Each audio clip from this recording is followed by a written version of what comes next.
ktorá vám ukážem, ako spraviť nejaké takéto líčenie, ktoré si môžete spraviť aj napríklad na rande, na valentínske rande so svojím priateľom, milým, takže sledujte.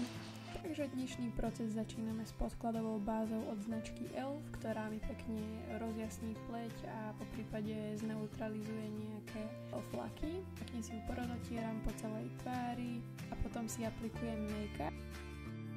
Tento je od značky Maybelline a som s ním veľmi spokojná. Je síce dosť tekutý, ale je veľmi dobré. Má veľmi dobrú kryciu schopnosť a takisto je aj pekne zmatní pleť, čiže už púder ďalej nepoužívam. S týmto beauty blenderom si pekne poroznášam celý make-up na tvár. Snažím sa spraviť ten make-up naozaj dokonalý, aby som nemala nejaké nedostatky a po prípade zakamuflovať tie nedostatky.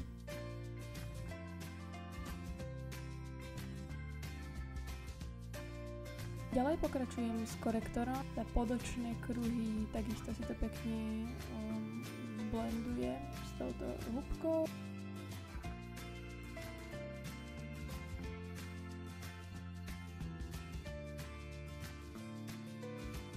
Túto časť, ktorú som si zakrývala, si pekne zapudrujem fixačným púdrom od ELFu.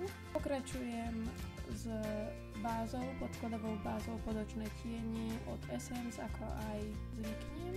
Nebudem veľmi kontúrovať tvár, ale zvýrazním si len trochu lícne kosti. Čiže žiadne nejaké výrazné kontúry, len jemne si zvýrazním teda tie lícne kosti a na líčka použijem takú peknú ružovkastú farbu, nech máme také krásne šťavnaté.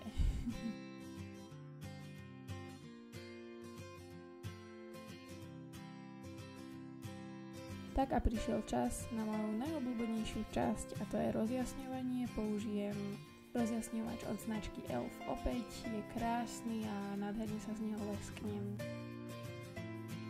Na očné viečka, na pohyblivú časť použijem blodúčko ružový tieň, ktorý si dám vo asi 3 vrstvách, pretože nie je až tak pigmentovaný, ale má veľmi peknú jemnú farbu. Nedávaj mu do záhybu oka. Do záhybu oka prichádza taký trošku až medený tieň, dajme tomu, a pekne si ho poroznášam po záhybe do stratená.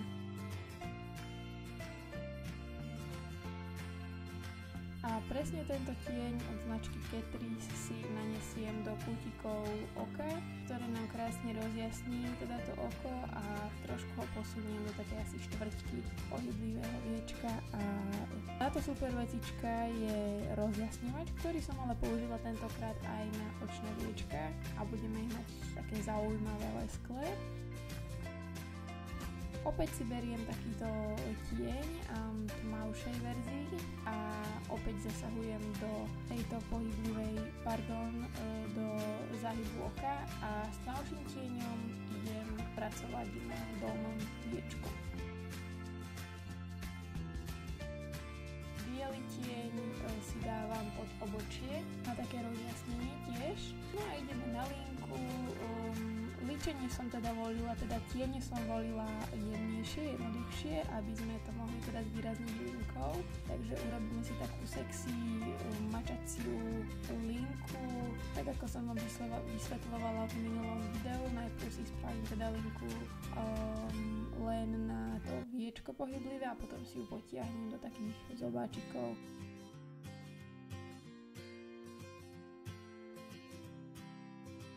Špirála samozrejme nesmie chýbať. A potom si budeme aplikovať aj umelé myhalnice. Umelé myhalnice si aplikujem následne.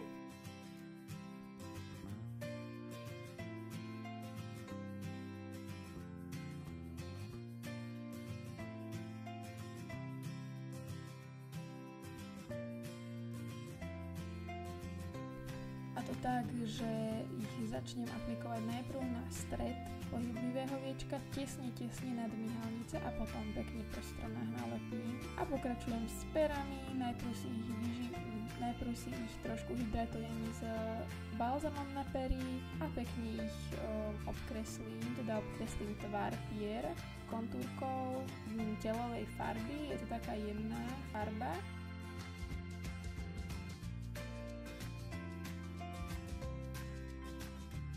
pokračujem s týmto rúžom. Je to tiež opäť veľmi jemný rúž telovej farby takmer, možno trojlinku do ružovkasta, čiže veľmi prirodzená farba a opäť farbu, ktorú som si aplikovala aj na očné viečka, si dám aj na pery. Je to taký univerzálny odtieň. No a nejak som zabudla na obočie, takže to bude dnes asi posledná vec. Ako som vám spomínala, ja mám dosť výrazné svoje obočie, ja si ho teda len pekne podoplňam. Nejaké miesta, kde mi teda nejaký chrupok nenarastol a teraz používam takú paletku na obočie, opäť od značky Elf, je super.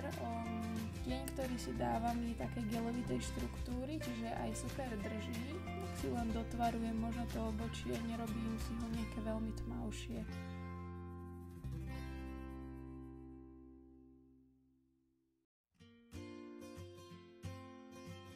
No a toto už je výsledný look, takže dúfam, že sa vám dnešné video páčilo, potešíte ma lajkom, odberom, akoukoľvek odozvou a dajte mi vedieť do komentárov, aké video by ste chceli vidieť najbližšie. Ahojte, pa pa!